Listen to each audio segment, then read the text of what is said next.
life, the bright lights, the type the crowd likes. Where you at, ballers? Ladies love me and men, they wanna be me, they pay to come see me. Where you at, ballers? Magic at Cavs, Junior Browne back with NBA Shot Clock on this Thursday, February 22nd with another free pick, and we're rocking with the under 215.5 in this Magic Cavs game. These two teams are two of the best defensive teams in the league, two of the only teams that have maintained their defensive position in the top five from beginning to this point of the season, along with the Minnesota Timberwolves. So already any games involving them kind of lean towards the under, but the specific matchup, especially the last two games of this matchup, is why I'm on this play.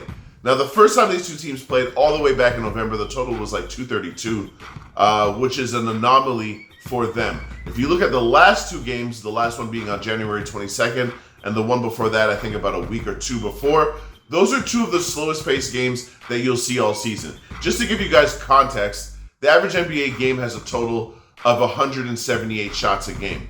The last time these two teams played, they managed 154 total shots. The game before that, they managed 165 total shots. The slow pace that these two teams are playing at, on top of the fact that Donovan Mitchell is listed as questionable, has me looking at this 215.5 as just being too high for the style of play in this specific matchup. Give me the under 215.5. Let's get back to cashing these tickets, y'all. Pistons at Pacers, Thursday, February 22nd, 2024, as we open up the second half of the NBA calendar. Welcome to NBA Shot Clock. 4 months till the finals, an opportunity to dominate. Top lean in this game, Pacers minus 11.5. Third matchup of the year between these divisional opponents. Indiana already 2-0 ATS against this Detroit team. Once at home, 136 to 113. Once on the road by a tighter margin, 8. And now books telling us margin is coming again with the strength of this figure. And you're finding a very nice situational buy low on the Pacers, who do come into tonight's game 2-6 ATS last 8 and 3-7 ATS last 10 at home. Gainbridge Fieldhouse is a big time arena. That is a northward regression point. And Detroit is 9-5 ATS last 14 on the road. A little too hot. Buy this one tonight to open up the second half. Indiana minus 11.5. Top lean. Let's cash. Nets at Raptors. Junior Browne back with NBA Shot Clock on this Thursday, February 22nd with another free pick. This one is just a lean. It's not an official. It's Raptors minus 2 over the Nets. Raptors look like they were starting to figure out a few things heading into the All-Star break with a little bit more time to prepare. I think that they're going to come out ready to go in this one. But really, this is just a fate of the Nets, who are probably the most dysfunctional franchise in the league. If you guys have been following this channel for a while, then you know that I've been talking about Jacques Vaughn being a dead man walking. They finally pulled the plug. Not really sure why that took so long. Here's my thing. The dysfunction on this team is run so deep with the fact that their best player doesn't really want to be there. A couple of their players don't want to be there. They got rid of one of them and Spencer Dinwiddie. Their players complaining about it's an equal opportunity offense and there's no one guy just really featured. Again, in the NBA, there's usually one feature guy, maybe even two feature guys, and everybody kind of revolves around that. Apparently the Nets don't do that, so more dysfunction, more reason for guys to be angry. How does bringing in Kevin Ollie change any of that? To me, it doesn't, and that's nothing against Kevin Ollie, but Kevin Ollie is a college coach. He doesn't really have any NBA experience, so we're not really sure that he's going to fix any of these problems. This is a fate of the Nets. Raptors minus 2. It's just a lead. Let's go ahead and cash these tickets, y'all. Knicks at Sixers, 7 o'clock, Wells Fargo Arena, down on Broad Street. Top lean on this game, over 226. Both teams come into tonight's game situationally awful in recent history. Knicks 0-6 ATS last 6. Philadelphia 0-5 ATS last 5 at home. We're not going anywhere near the ATS efficiency for these newfound bottom feeders, But what we are finding is a great buy low on a total. A game played on January 5th in Philadelphia did go under 223, 128 to 92. And now books are moving this up. And they're moving this up for the Knicks in the third game of a road trip where the Knicks have not scored the basketball at all in the previous two. 103 points and 100 points at Houston and Orlando. What's going on there, however? 4th and 5th defensive rating in the league for Houston and Orlando. And Philadelphia comes in here off an absolute dud against Miami, who is also top defense. Remove some pieces from the Knicks, namely Julius Randle and OG Anunoby, and remove Joel Embiid from the Sixers. Tyrese Maxey and these boys will track meet like Usain Bolt. This is an over tonight at 226. Buy this at 7 o'clock, and let's dominate. Rockets at Pelicans. Junior Browne back with NBA Shot Clock on this Thursday, February 22nd, with another free pick, and we're rocking with the Pelicans -4 first half. This is a spot that's been cashing for me the entire season. The Pelicans are the best first half team in the NBA at home. They are plus 16, just ahead of the Celtics. They're plus 16.3 per 100 possessions. The Celtics are plus 16.2 at home. And on top of that, the Rockets are one of the worst first half road teams in the NBA. Let's just be clear. If you go look at the Rockets splits, everything about the Rockets has been positive this season has happened at home with their defense. Their defense is elite. It's been elite the entire season, but it's absolutely not the same on the road, especially in the first half, which is why we're going to cash this spot tonight. My best bet of the night, Pelicans -4 first half. Let's do what we do, y'all. Let's cash these tickets. Suns at Mavericks, NBA Shot Clock on this Thursday. A top play, 7:30 p.m. on the Mavericks, -2.5. Third matchup of the year. Margin has defined these two teams, and I don't think it's going anywhere. We expect margin tonight. Dallas on the road at Phoenix on Christmas Day. Luka Doncic, 50 points. Dallas 128, Phoenix 114. And Phoenix flipped it on the road in Dallas about a month ago, 132 to 109. Now look at the line. Phoenix on the road in the previous game was -2, and they did shoot 60% from the field to get to 132 points.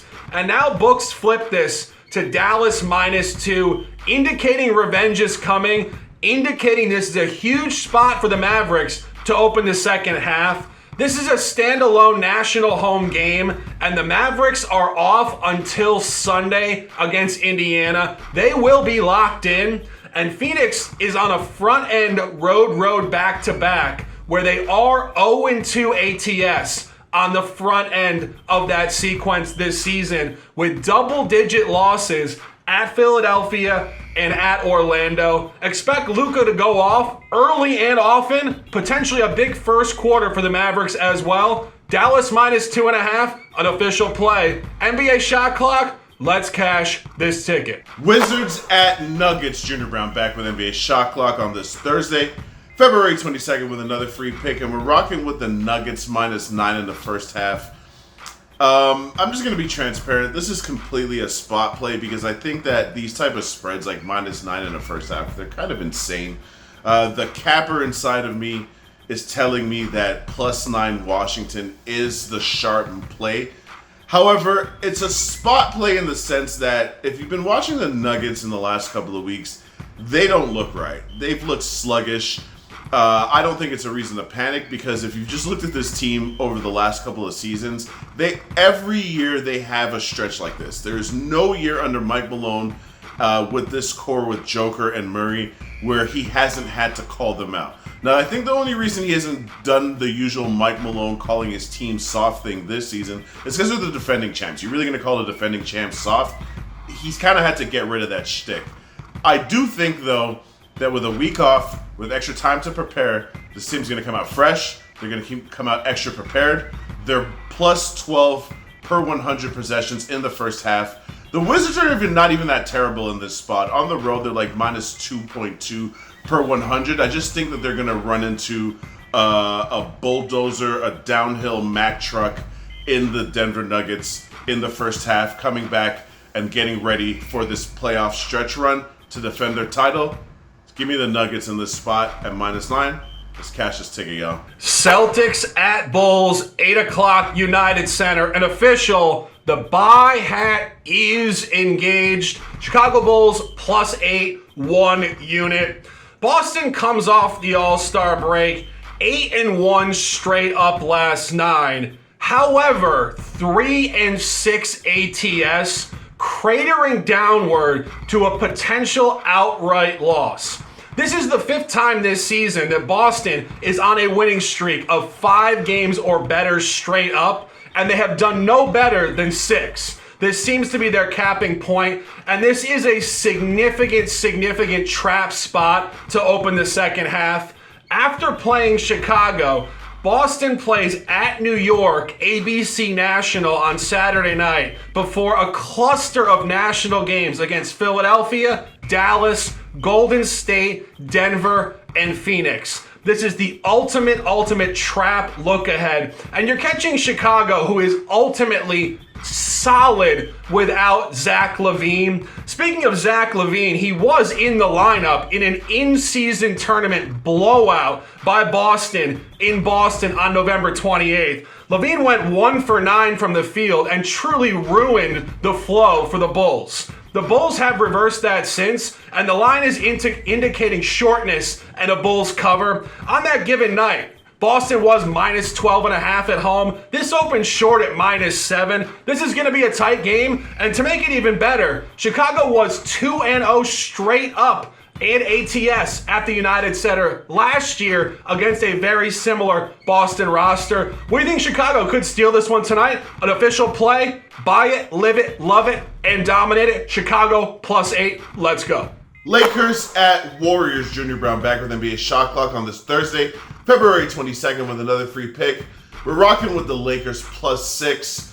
LeBron James looks like he's going to miss out on this game. But honestly, as long as Anthony Davis is playing, I'm pretty confident the Lakers can hang around. The Lakers heading into the break, their offense actually looked competent. The biggest knock on the Lakers this season is that their half-court offense is way below average. And if you're going to be a championship team, obviously, you got to kind of get that going. The LeBron factor, I'm just going to say this.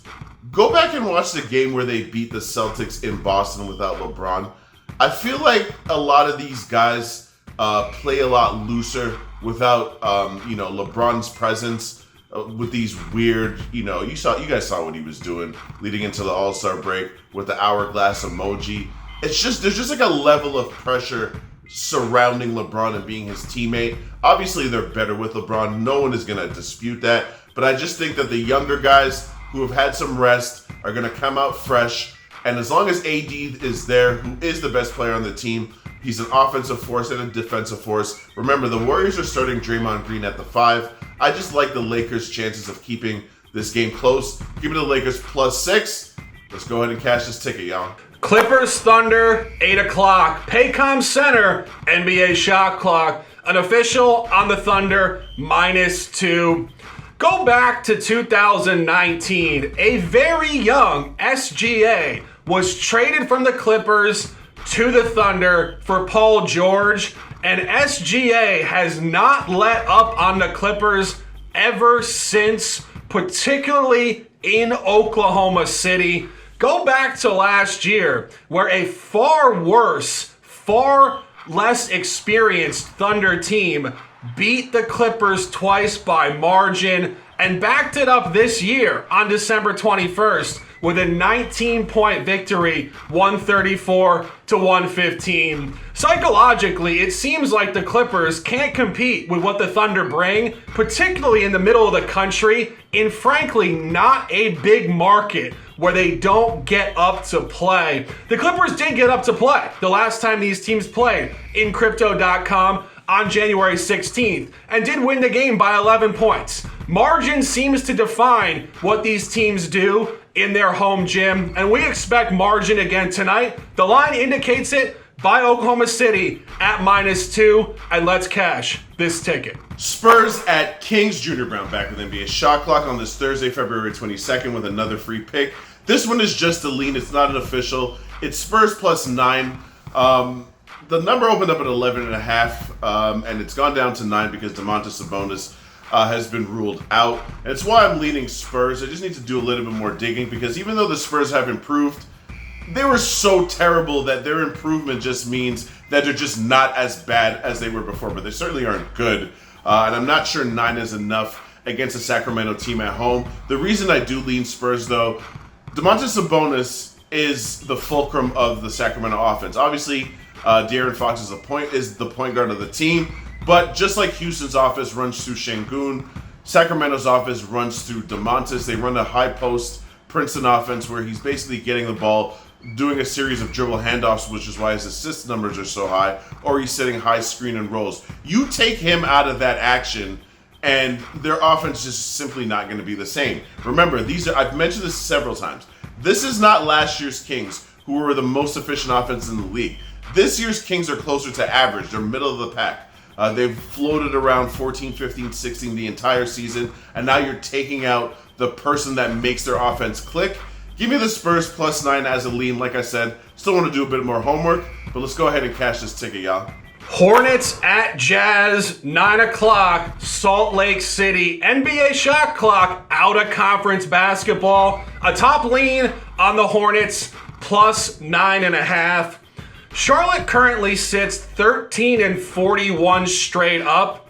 Don't let that fool you. This team is on a 3-game outright winning streak and 5-1 ATS last 6 due to a couple principal trades acquiring Seth Curry, Grant Williams, and Trey Mann, which has noticeably improved their defense immediately. Charlotte begins a 4-game road trip against the West where they have performed well. 5-6 ATS, and they're catching a Utah team that is purely cratering off an early season heater. Utah used to be great at home. Now they're 2-5 ATS last 7, and this line is telling you a tight game is coming tonight. Go back to January 27th, before the aforementioned trades. Utah did visit Charlotte and hammer the Hornets on a -8.5 line on the road by 12. Now they come home on the same line. This should move up if this was margin coming. We expect a tight game inside of 5 points tonight. If you want to bet this game, it is NBA Shot Clock. We give you analysis for every single game. It is the Shark, it is J.A. Cavalier, and it is Junior Brown. Best of luck tonight. Charlotte +9.5, top lean in this game.